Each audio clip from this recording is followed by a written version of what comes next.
Hello, everyone. Welcome to the News Browse News broadcast.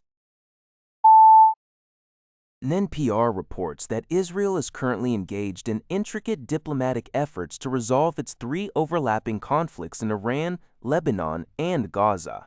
The United States, having participated in attacks on Iran in late February, is playing a pivotal role in these negotiations.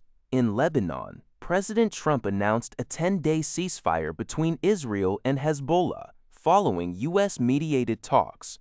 However, achieving lasting peace in Lebanon remains challenging, as Israel demands Hezbollah's disarmament, a move complicated by the group's strong support from the Shia Muslim population. Both the U.S. and Iran believe they emerged victorious from their recent military engagements, with a new U.S. economic blockade on Iran escalating tensions as the two-week ceasefire approaches its end. Simultaneously, discussions in Cairo between Hamas and President Trump's Board of Peace for Gaza have stalled. Hamas is reluctant to disarm its weapons, insisting that Israel first uphold prior ceasefire commitments, such as increasing humanitarian aid and facilitating movement for Palestinians. Experts suggest that Iran's stance in its negotiations may also influence Hamas's decisions. Amidst these diplomatic efforts, Israel is solidifying a new defense doctrine, maintaining a significant military presence in newly established buffer zones in southern Lebanon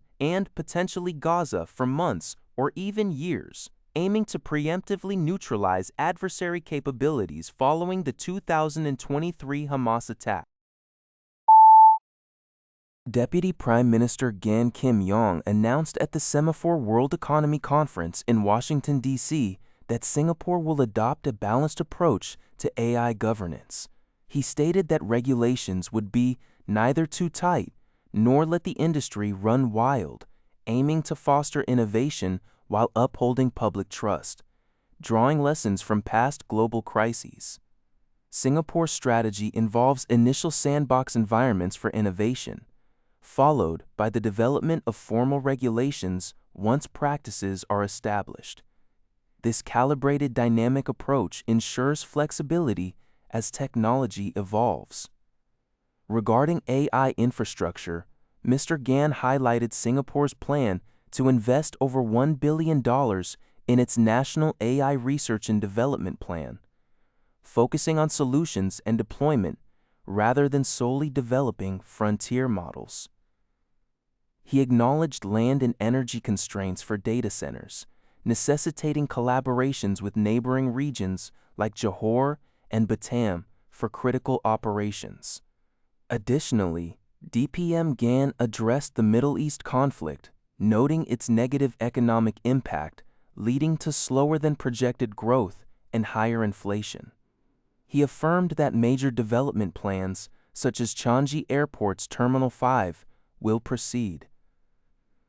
He also reiterated Singapore's principled stance against negotiating for safe passage through the Strait of Hormuz, emphasizing adherence to the United Nations Convention on the Law of the Sea.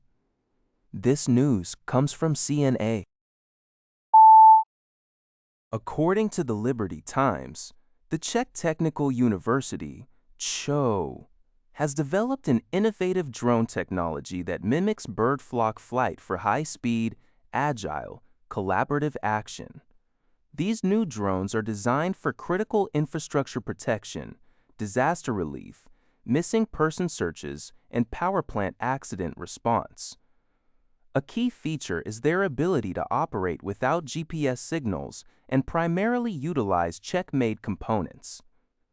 The development team emphasized reducing Europe's high dependence on Chinese supply chains, aiming to minimize cybersecurity risks and bolster technological autonomy. Collaborating with the Czech Academy of Sciences and the University of Constance, researchers analyzed bird flight dynamics to integrate collision avoidance and synchronized turning mechanisms. Initial experiments show up to a 60% improvement in drone control and response. The modular system allows for quick integration of various sensors and equipment, with future plans for further interdisciplinary research into smart drone swarm systems. According to RNZ, Solomon Islands Prime Minister Jeremiah Manele's government is challenging a high court ruling that ordered him to convene parliament within 3 days to face a motion of no confidence. Chief Justice Sir Albert Palmer issued the order in favor of a new coalition of 28 members of parliament, which includes defectors from the current government, after they filed a judicial review claim. Prime Minister Manele, through Attorney General John Moria Jr., announced an appeal against the decision, stating it raises profound issues concerning the separation of powers between the executive and the judiciary. Manele emphasized the appeal is intended to protect the constitutional integrity of the office of the Prime Minister for future generations, and urged Solomon Islanders to remain calm while seeking absolute legal certainty from the Court of Appeal. The new coalition asserts that the ruling removes any justification for Manele to lead a minority government and calls for his immediate resignation to restore stability and constitutional order. According to GG Press, the Japan Agricultural Cooperatives JAE Group expressed significant concerns on Thursday regarding the potential impact of the ongoing Middle East conflict on Japan's upcoming autumn rice harvest. The Central Union of Agricultural Cooperatives, JAE Zenchu, specifically highlighted the risk of fuel shortages, which could severely affect rice and other crop harvests if the crisis escalates or becomes prolonged. Furthermore, the National Federation of Agricultural Cooperative Associations, the Senso-do, that price increases for certain fertilizers are now unavoidable. While fuel and fertilizer supplies have been secured for spring agricultural work, Zenno warned of uncertainty surrounding fuel availability from June onward, raising worries about securing necessary fuel for critical rice harvesting and post-harvest drying processes. The cost of fertilizers is almost certain to rise in the autumn due to increasing global prices of urea, a key ingredient. Additionally, agricultural materials derived from naphtha, a petroleum product, are facing soaring prices and supply constraints, which in turn are driving up the cost of rice bags. That's all for this video.